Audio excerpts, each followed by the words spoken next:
Now A&E takes you to the new world where many a man searched for the secret of eternal life.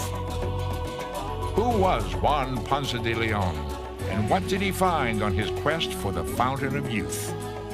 It's one of the stories of the ages, one of the ancient mysteries. Before we unlock the future, we must find the keys to the past.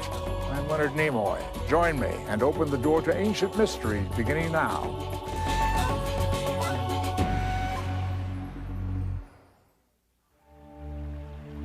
From the beginning of time, man has recognized the unique quality of water. And when it was discovered that life could not exist without it, tales of rejuvenation and the magical powers of water flowed forth. These stories concerning restorative springs and purative fountains can often be found in religious teachings and in the ancient folklore of several diverse cultures. The exploration of the New World revealed an abundant source of new riches, among them the possibility of prolonging life itself. In the late 1400s, when European explorers set out to conquer this unknown territory, there were three world powers, each with its own principal objective. The French sought to expand the fur trade, the English wanted land for new colonies, and the Spanish sought gold and other fabulous treasures. To this day, St. Augustine, Florida, is where many people believe the Fountain of Youth exists. They also believe that here is where Juan Ponce de Leon discovered miraculous waters when he first landed on the Florida Peninsula in 1513. The first written account of Ponce de Leon's endeavors that would forever link him to the Fountain of Youth comes from Peter Martyr, a 16th century Italian priest living at the court of King Ferdinand II of Aragon. In chronicling Ponce de Leon's first attempt to conquer Florida in 1513, Martyr wrote, "There is an island in which there is a perennial spring of running water of such marvelous virtue that the water thereof being drunk makes all men young again."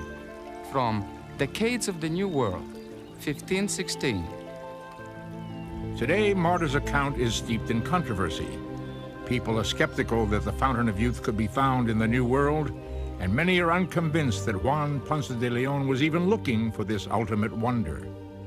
But why did Peter Martyr write that the Spanish explorer was in search of such mythical waters? And why do some people believe that such rejuvenating waters exist?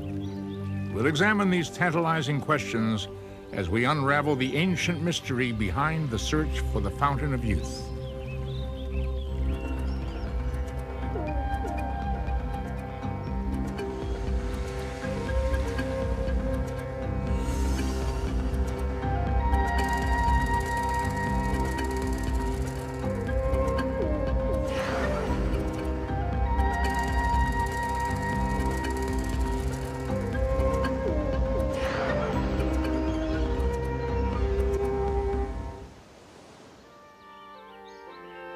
If you travel to St. Augustine, Florida, you can visit a place that some claim is the location of the Fountain of Youth. This spring is allegedly not only the waters that Juan Ponce de Leon sought, but actually found.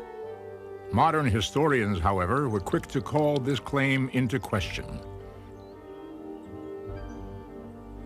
The great American historian Samuel Eliot Morison, who studied the route of Juan Ponce, one day said, "We'll never really know for sure where he went and where he ended up on the Florida coastline until somebody at the same period of time, the same season of the year, resails his route."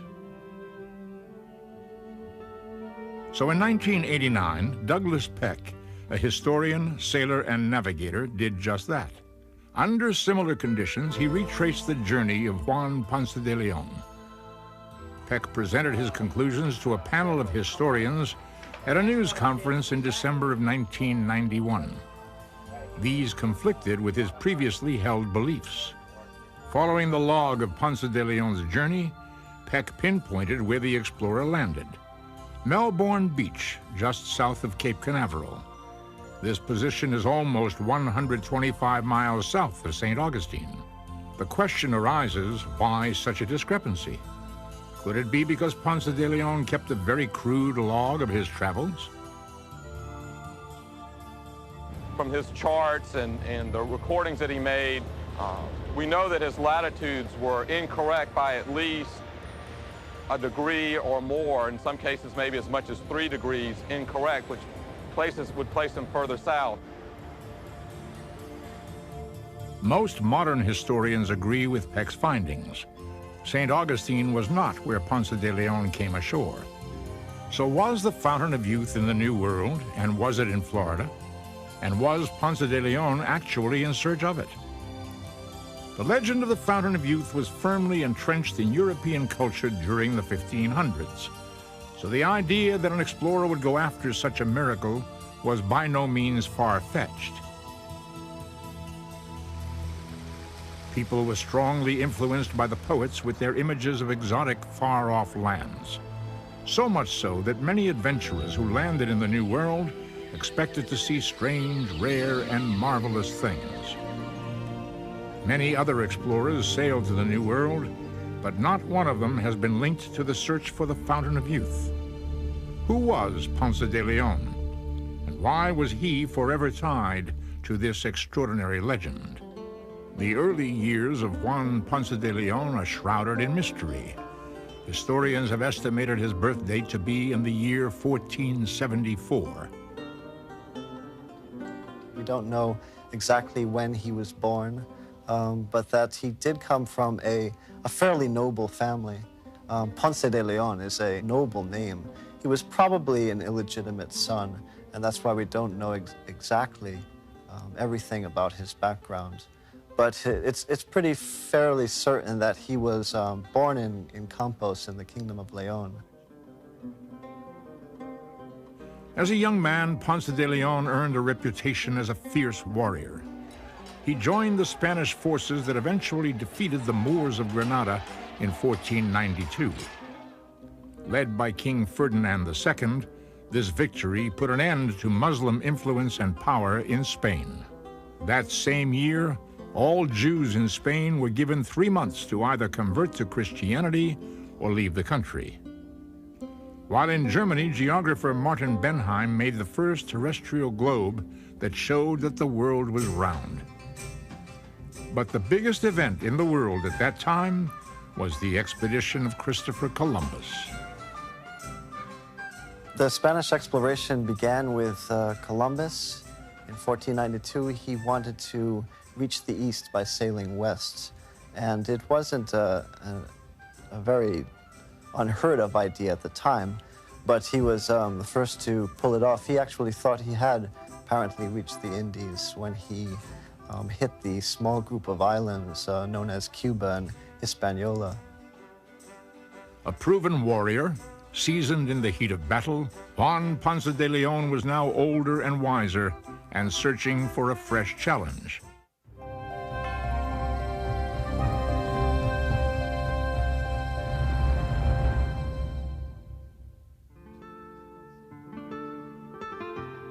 Juan Ponce de Leon was a typical Spanish nobleman and by all accounts reasonably well off.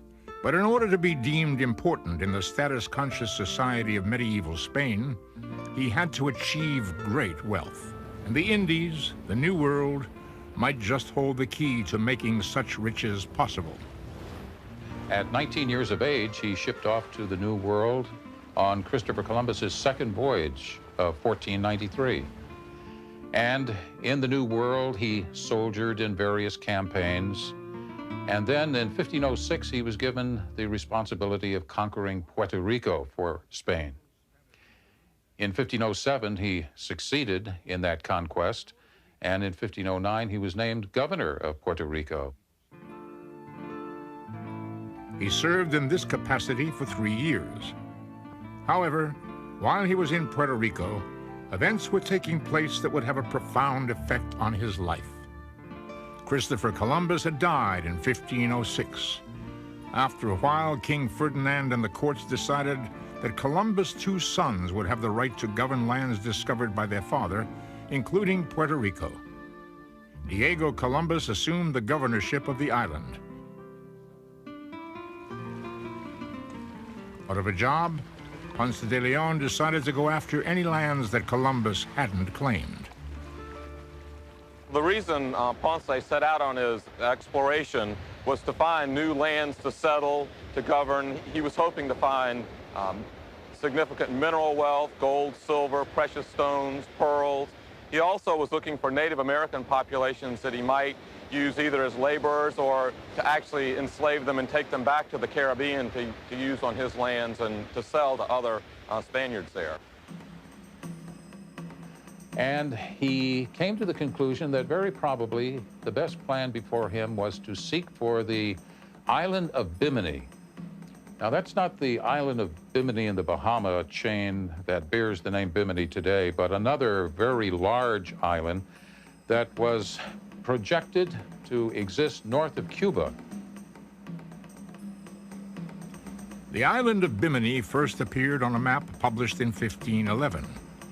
This chart was produced by Peter Martyr, the same Peter Martyr who played such an important part in linking the Fountain of Youth to Juan Ponce de Leon. He had a habit of interviewing navigators who sailed throughout the Caribbean Sea, and on the basis of what he learned from them, he constructed a map of the New World, at least the Caribbean basin part of it. And just north of Cuba, he drew a large landmass that he called Island of Bimini. Still in good favor with King Ferdinand, Ponce de Leon requested permission to search for Bimini. His Majesty's answer is contained in this document, known as the First Capitulation for Discovery of Bimini. To the officials of the island of Hispaniola, Juan Ponce de Leon wrote me, upon settlement of an island that is called Bimini. I have commanded reply that we have committed this business to him. I, the king. February 23rd, 1512. Juan Ponce de Leon set sail from Anasco Bay in Puerto Rico on March 3, 1513. He journeyed northwest along the Lucayan Islands, now known as the Bahamas. After 11 days of traversing the Lucayans, he came to the northernmost charted island, the one known today as San Salvador. Here, on an island that had been discovered by Columbus, Ponce de Leon resupplied his 3 ships and resumed his own quest. On March 27th, off the island of Eleuthera, Ponce de Leon and his crew turned westward and sailed out of sight of land. They were crossing through what we know today as the Strait of Florida. They had no way of knowing where they were with no land in sight for 6 straight days. But one of the things that troubled them as they passed through this body of water was the fact that they had trouble keeping a westerly course. They were pushed north, and they were carried farther north than they were able to shoulder their way west. That was, of course, the Gulf Stream, or the Florida Current that they had encountered. The current carried them north, pushing the ships toward new territories. The historic discovery took place during Easter week, April 2nd, 1513. This account describes how Ponce de Leon settled on a name for his conquest. It was written by Antonio de Herrera, a renowned Spanish historian, 90 years after the event. And thinking that this land was an island, they called it La Florida, because it was very pretty to behold with many and refreshing trees, and it was flat and even, and also because they discovered it in the time of flowery Easter. Historian Antonio de Herrera, 1601. Ponce de Leon was ecstatic at his great discovery. But exactly what motivated the explorer's journey in the first place?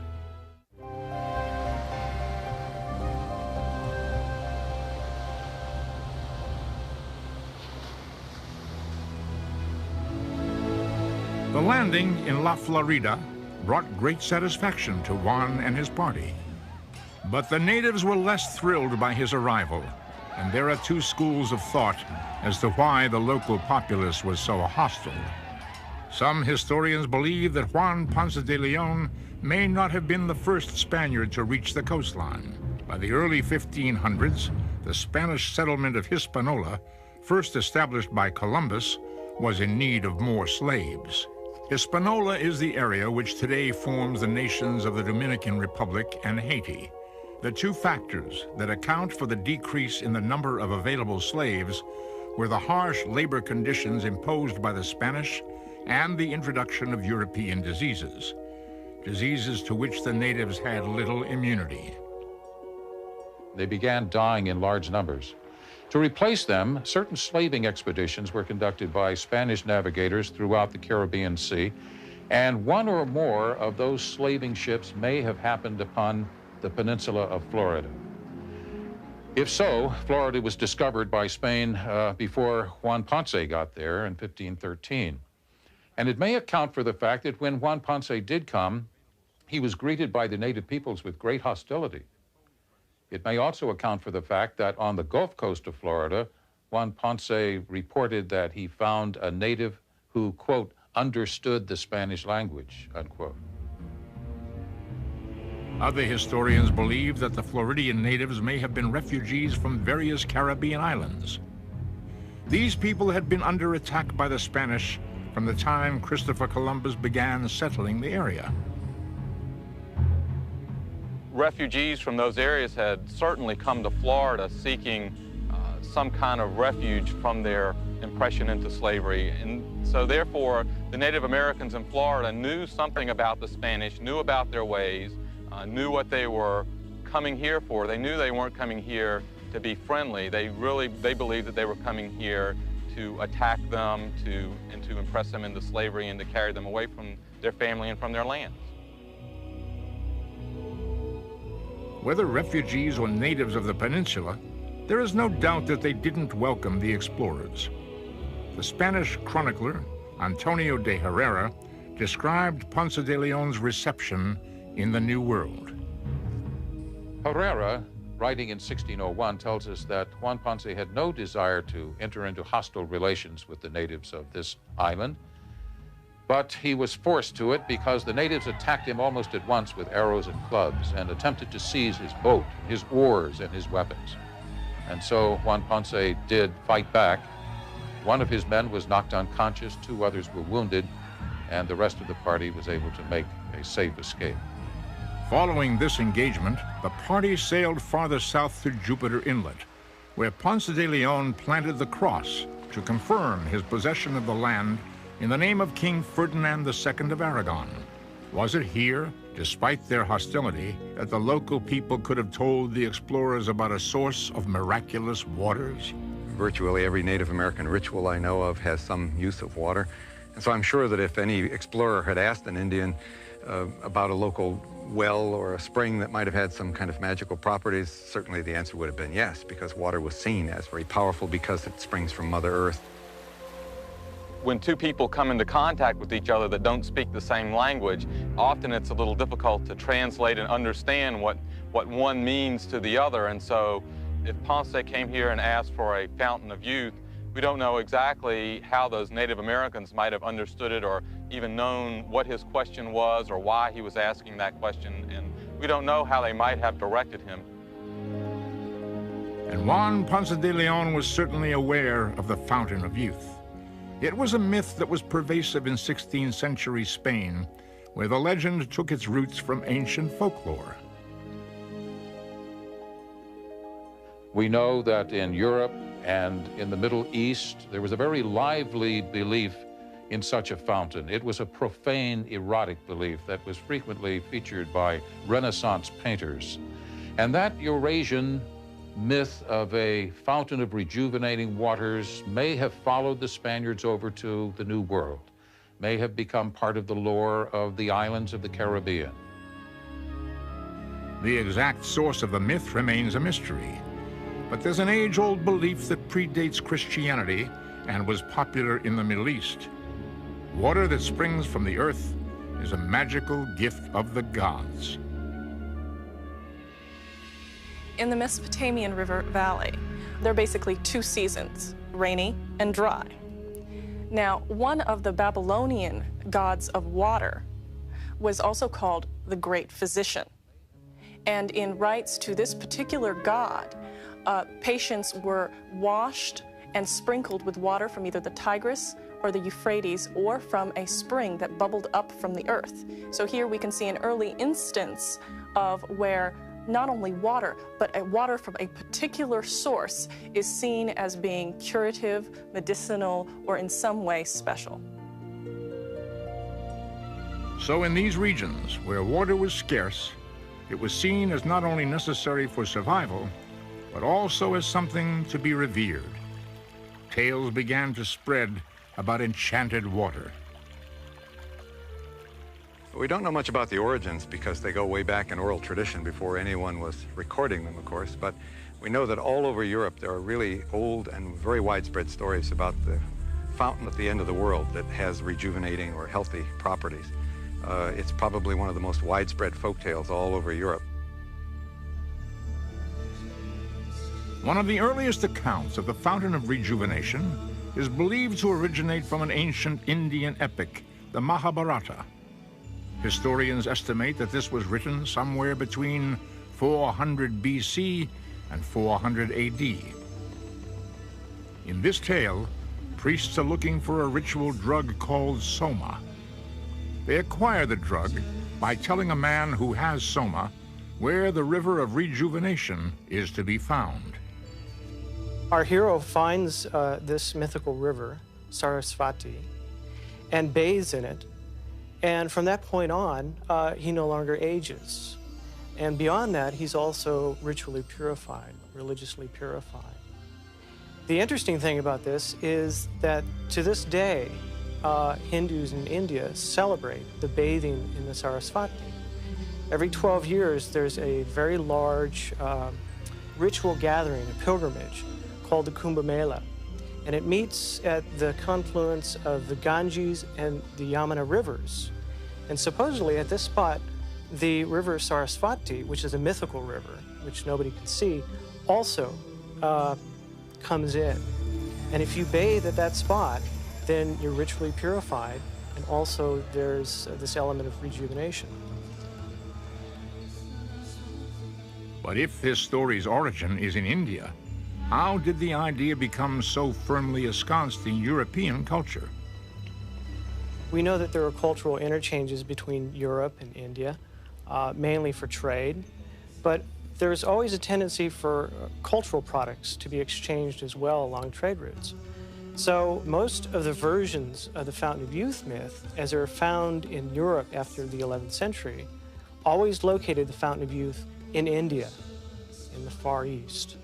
And of course, Ponce de Leon thought he was in the West Indies, and so he thought he had a good chance of actually finding the Fountain of Youth. Another famous folk tale widely disseminated during this time of European exploration and discovery is known as the Well at the End of the World. This story is believed to predate the Bible. In this story, as in many stories, there are 3 brothers, the sons of a king, and this king has fallen ill. The 3 brothers volunteer to go to search for the water of life that will cure their father. Either to heal the king's blindness or very often to heal some kind of disability, physical disability, probably most often to stave off the effects of old age and to increase sexual powers.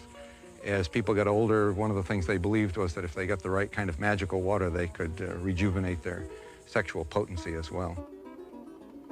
Of course, as in any fairy tale, 2 of the brothers are evil and 1 of the brothers is good. By his virtuous conduct, the youngest son meets a dwarf who tells him the secrets of where to find the water of life and how to get past the many obstacles between him and this fountain. He goes on to find a castle that is protected by a large gate. He gets past this gate and gets past 2 roaring lions, where a princess who awakens from a sleep leads him to a fountain. He takes a cup full of this water and manages to take it back to his father, who drinks of it and then is healed from his ailments. The bad person goes on the same trip trying to get power thereby and gets ground up by the poisonous gate or the stampeding horses or the bear that attacked, whatever problems the first person had to go through. So it's also seen as a story that divides the good people from the bad people. This particular story has become one of the most widespread stories in the Western world, and it's so widespread that people actually apparently believed it, that there was a well somewhere at the end of the world, and if you could only get there and find it, you could get rich, you could cure your illness, you could cure blindness, you could cure your broken leg, whatever it might have been. Especially you could enhance your sexual potency. And so maybe it represents wishful thinking, wishing for a condition that people didn't have, and seeing water as the means by which they could obtain it. The idea of restorative fountains with waters possessing the power to heal still exists today. And of course, the most famous example of that is the spring at Lourdes, which was only found in the 19th century. But already it is attracting thousands of visitors and pilgrimage. In fact, every year, over 3 million of the faithful flock to Lourdes in France. It was here in 1858 that a 14-year-old girl named Bernadette Soubarieux claimed that the Virgin Mary appeared to her 18 times in a secluded cave. A spring was discovered at the site of the apparitions, and since then people have made a pilgrimage to the area to drink the water which they believe has the power to heal. This is one of the many places in Europe that is believed to house healing fountains. During Ponce de Leon's lifetime, rumors of the exact location of the miracle springs were rampant. Based on legend, some believed that mythical water was to be found in India. Others held that the wells in Ireland and other Celtic countries had restorative properties, particularly for sexual rejuvenation. But the most commonly held belief was that the fountain of youth could be found in the New World. There's little doubt that when Peter Martyr wrote of Ponce de Leon's exploits in 1516, that the Italian historian was aware of this folklore and that Ponce de Leon too had heard these extraordinary tales. I'm sure de Leon and other explorers would have known the story very easily. It would have been one of the most widespread stories in Europe. I'm sure that they couldn't have avoided it. And certainly most of the explorers thought that the New World provided them with all kinds of magical possibilities, as well as treasures and new people. There is little controversy whether Juan Ponce de Leon could have heard of the Fountain of Youth. Juan Ponce de Leon managed to discover a rich and important part of the New World, but he was not the only Spanish explorer in the year 1513. Vasco Núñez de Balboa led an expedition to the west and became the first European to sight the eastern shore of the Pacific Ocean. In England, King Henry VIII personally commanded the army and captured the towns of Turnal and Therouanne, and thus defeated the French in the famous Battle of the Spurs. Meanwhile, in Italy, Nicholas Machiavelli finished writing what would prove to be one of the most controversial works of the Italian Renaissance, The Prince. In this book, he argued that an effective ruler should be pragmatic rather than virtuous in his power.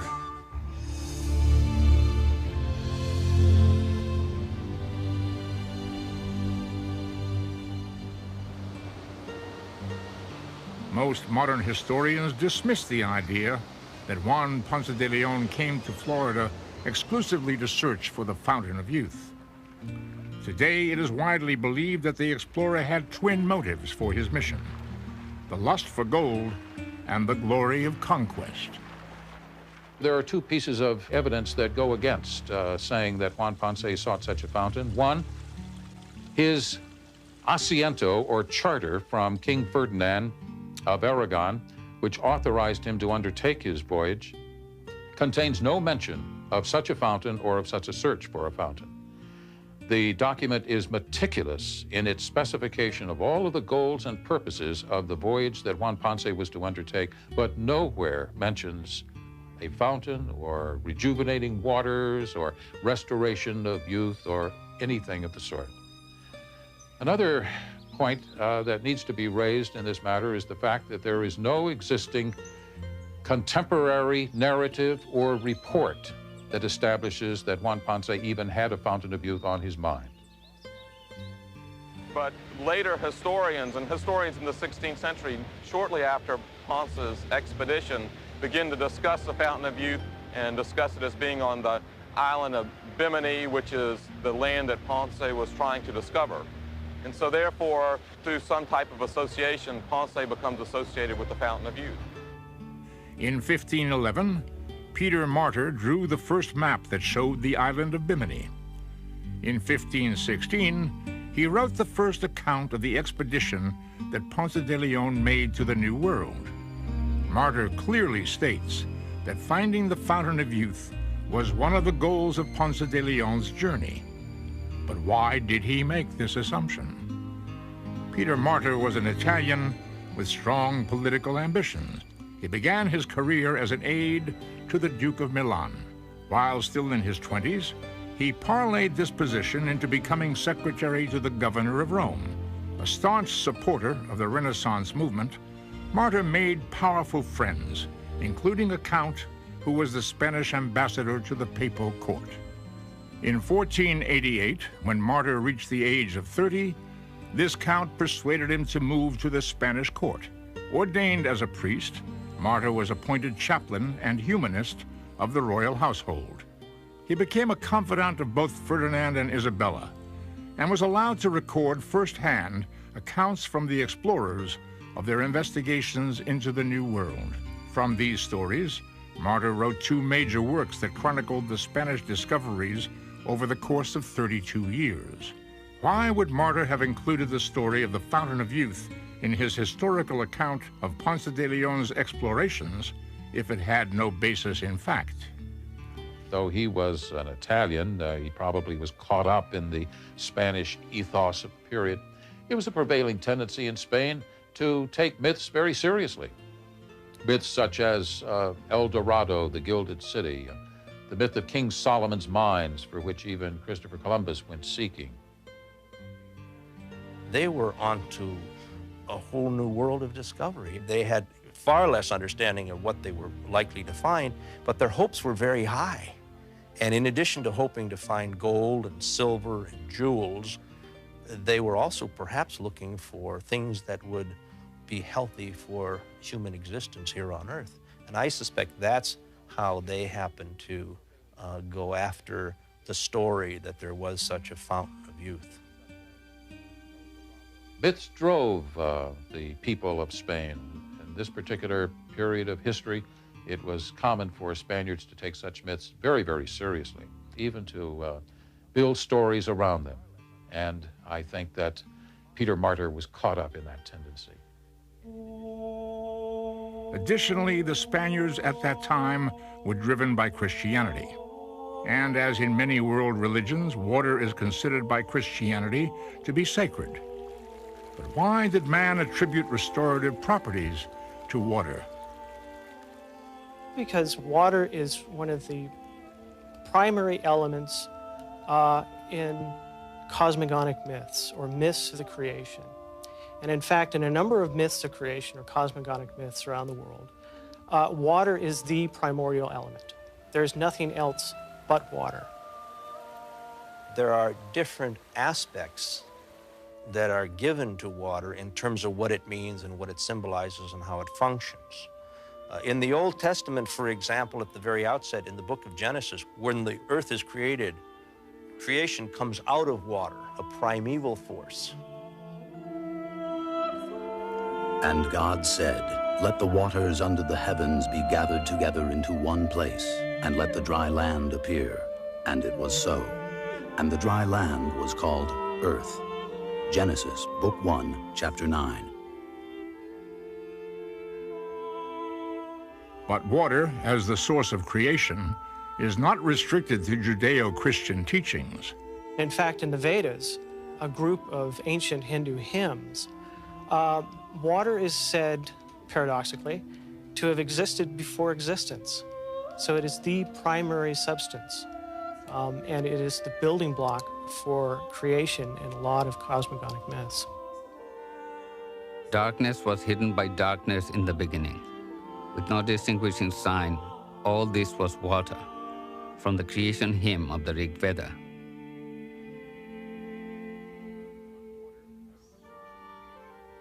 How do creation myths explain the rejuvenation power of water? There's an idea that the primordial waters existed before history and before time had a chance to wreak its havoc on the world and on human beings.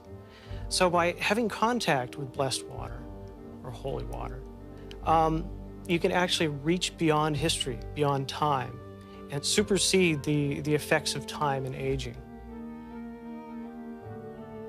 It's also important to keep in mind how valuable a resource water was in early societies, particularly when examining Ponce de Leon's search for the fountain of youth. Water to the people of the Renaissance period, the late 1400s, the 1500s, the 1600s, was very much a reminder of life, and they associated it with life. And so to think of the possibility of finding fountains that give life in an abundant fashion would perhaps make them more receptive to stories, to accounts of fountains or springs or even rivers which would give life-giving sustenance.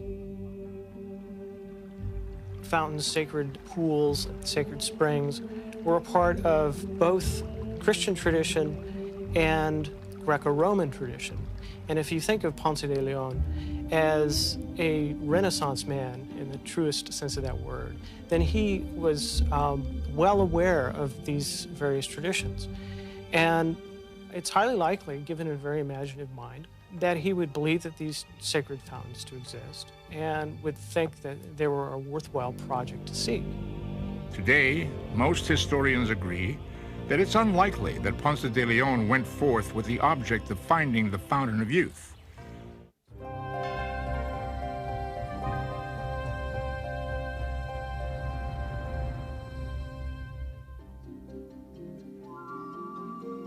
As in many cultures, the indigenous people of Florida believed in the idea of healing and rejuvenating water.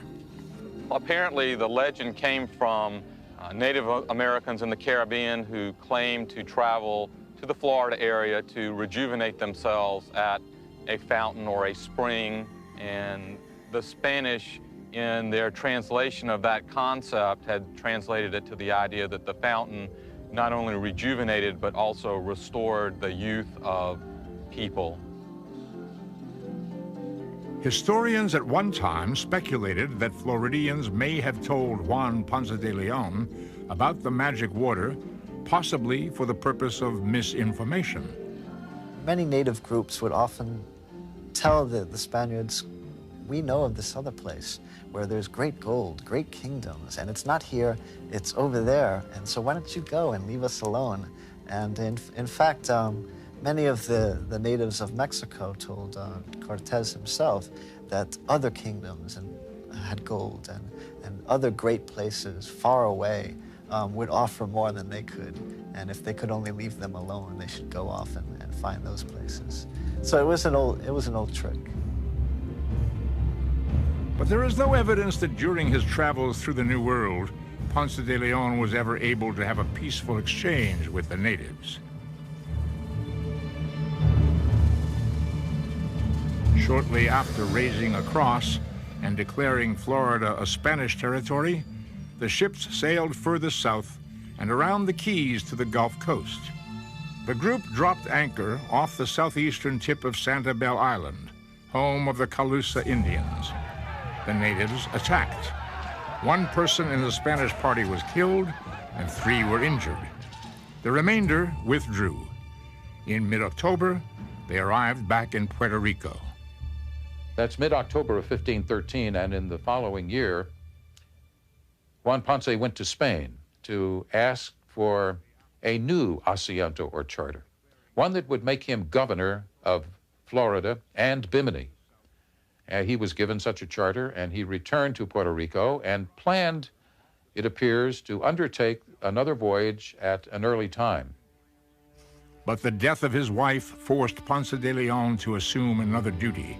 For the next 7 years, he devoted himself to the raising of his 2 children.